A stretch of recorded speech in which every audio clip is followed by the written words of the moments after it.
Hey guys, welcome back to my channel, and if you're new, welcome to my channel. For today's video, I am going to be filming a first trimester bump date update and just tell you guys everything that went on in my first trimester because I did not film at all during that time. I was super sick and things were not going the way I thought they would because with my previous pregnancy, everything was smooth pretty much, and nausea was definitely not as bad as it was this time.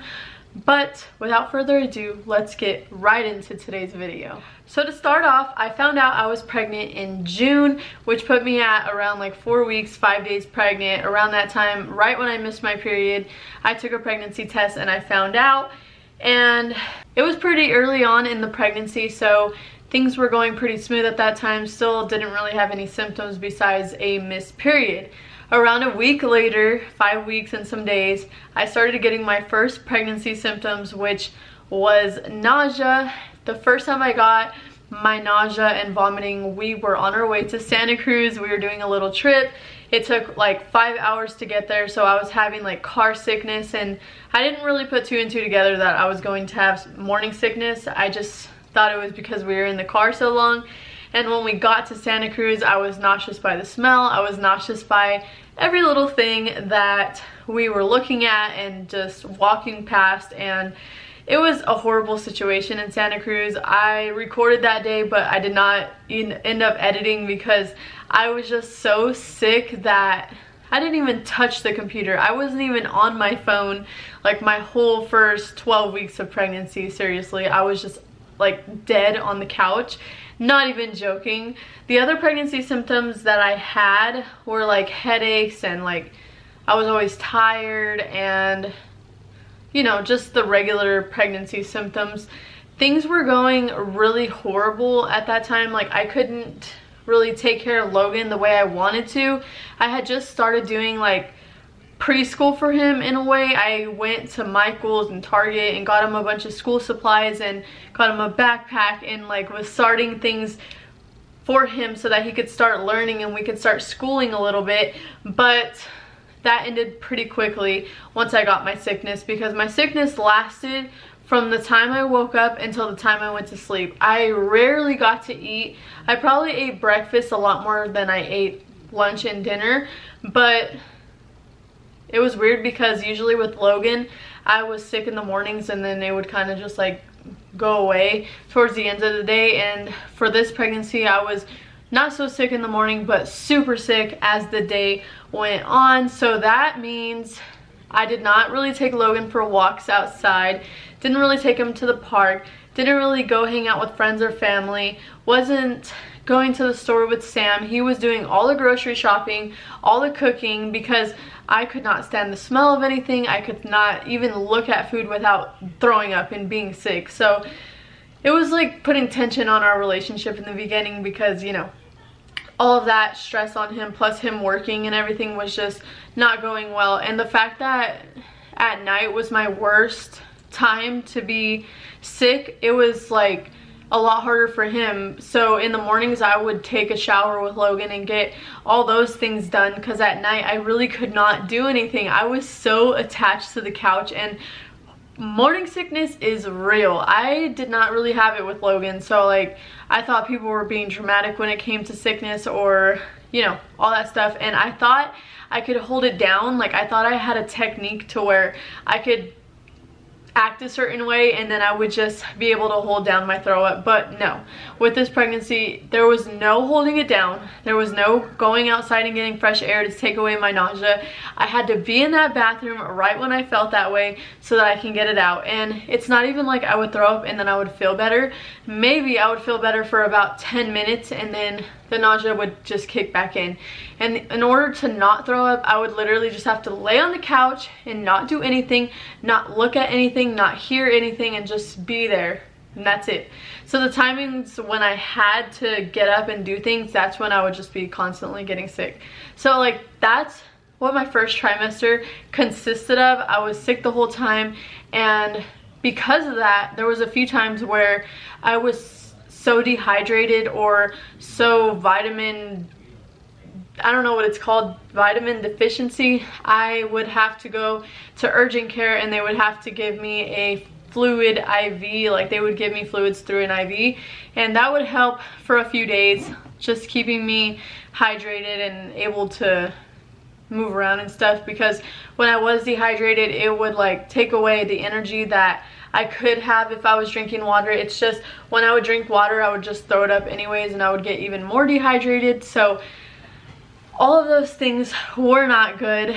I was just so sick in the beginning, and that's like I said, what my first trimester consisted of. So also, because I was so sick, there was only certain things that I could and couldn't eat.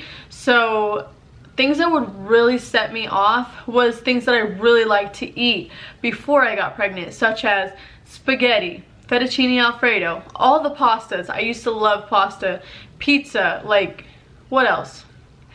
I used to not like breakfast, and now I love breakfast. I love eating eggs and hash browns and sausage and cereal and all that stuff, and before I got pregnant I literally just did not like it. Some of my main cravings were drinks, so I would drink chocolate milk every single day for like 4 weeks straight. I had it for breakfast, lunch, and dinner, and before that I would drink Ensures, but the first time I threw an Ensure up, I just never drank one again because it tasted disgusting, and that was the first time I threw up in years. I'm not even kidding with you guys. I did not throw up for like 12 years, and then when I ended up throwing up, anything I ate that day I would not touch again. So Ensures, chocolate milk, what else? After the chocolate milk, I was craving orange juice all the time. I loved orange juice, and I still drink orange juice every day. It's just that a different orange juice that I like to drink. So before it was just like regular orange juice, and now I really love Sunny D. So every single day I've been drinking Sunny D. I try to stick to the small ones because there's a lot of sugar in that, and I'm trying to, you know, watch what I eat so that I'm a little bit healthy, I guess. I finally caught up in all my weight because I've actually been able to eat. I'm 16 weeks and some days right now, so of course I'm feeling like a lot better. I got down to, well, let's just say I started at 117 pounds and I got down to 107, and when I'm at 107 and like in those low numbers, I look like a skeleton. I feel like a skeleton, and I look like a ghost constantly. So finally, when I started gaining weight, I started feeling better about myself. I actually started getting ready again and loving myself and just being happy. And I have a big bump already, and I thought I was having twins at one point because my bump is so big. I'll show you guys in just a few minutes, but back to the cravings and things like that. I gained all my weight back in like 4 weeks. I would say 2 to 4 weeks. I gained all the way back, so I was down to 107, and now I'm back at 117. I actually think I'm 118 now, so finally +1 pounds from the start of my pregnancy. What else? I have craved food-wise. I started off craving only like chips. Like I would like the Pringle chips, and then those became disgusting to me, so I started craving like fruit and yogurt and granola, and I would just eat that probably like 3 times a day. And then I was eating like a block of cheese in a whole week. Like I was cutting up cheese multiple times a day and eating it, and it wasn't even making me constipated, surprisingly. With Logan, I was constipated ever since the beginning, and I'm not constipated with this pregnancy, so that's awesome. Yeah, so I was eating crackers and cheese a lot. I have been craving deli meat, but I try to avoid it because it's like not good for you during pregnancy, I guess. My doctor said I can eat it, it's just don't eat it that much, and considering it's one of my cravings, I can only eat it like once a week or less. So I also have craved now, okay, so I started off craving like Colby Jack cheese, like a whole block of it, and then it transitioned to like the little packs of cheese. I don't know what they're called, but it's like an orange cheese, American cheese. And then now I'm craving string cheese and barbecue chips. So every single day I've been eating string cheese and barbecue chips.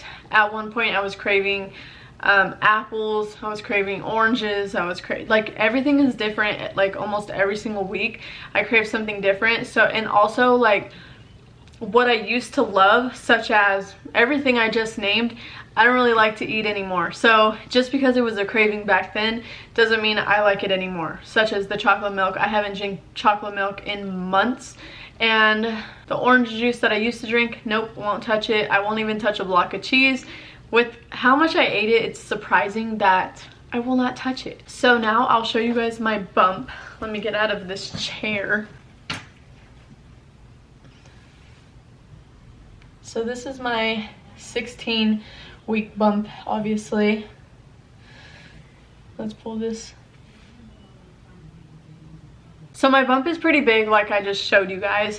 With Logan, I was not showing this much, but obviously, like as you get more pregnancies, you'll show a lot faster, you'll have symptoms faster, and with both of those, yes, I showed faster and I got symptoms faster, and they lasted a little bit longer, and you know, all the fun things. So that is going to be the end of today's video. Now you guys know how my first trimester went. My due date is February 10th, 2022. I hope the baby is born on their due date because I really want that to be the day that they're born. I don't want them born on Valentine's Day, and I don't want them born in January because my birthday's in January, and I kind of want the birthdays to be in different months so that we're not constantly just celebrating in January. And then since Logan and Sam are in April and our anniversary is in April, I don't want anything more in April. After this, with baby number 3, I plan to have a summer baby, but you never know how that's gonna go because this baby I wanted to have in summer and that did not work out. So like I said, if you guys enjoyed today's video, make sure to leave a like, hit that subscribe button, and hit that notification bell so you get notified every single time I post a video. I hope to see you all in my next video, which is going to be an Old Wives' Tales gender prediction video. I kind of wanted to make them in order. I just hadn't made this video yet. We already made the Old Wives' Tales video, and a few days later we found out the gender of our baby. So yeah, so I'm gonna post this first because since I'm 16 weeks, this was supposed to be posted at 13 weeks, but you know, I'm a little late to everything because I didn't end up sharing until I was 16 weeks. So yeah, so next you guys are gonna see this video, and then you guys will be seeing the Old Wives' Tales video, and then shortly after you guys will be seeing the gender reveal video. Like I said, we already filmed the Old Wives' Tales video. It's not like we're gonna be cheating or anything. It's just, it kind of feels like I'm cheating because we posted it so late, but I'm gonna quit talking. So I'll see you guys in my next video. Bye guys.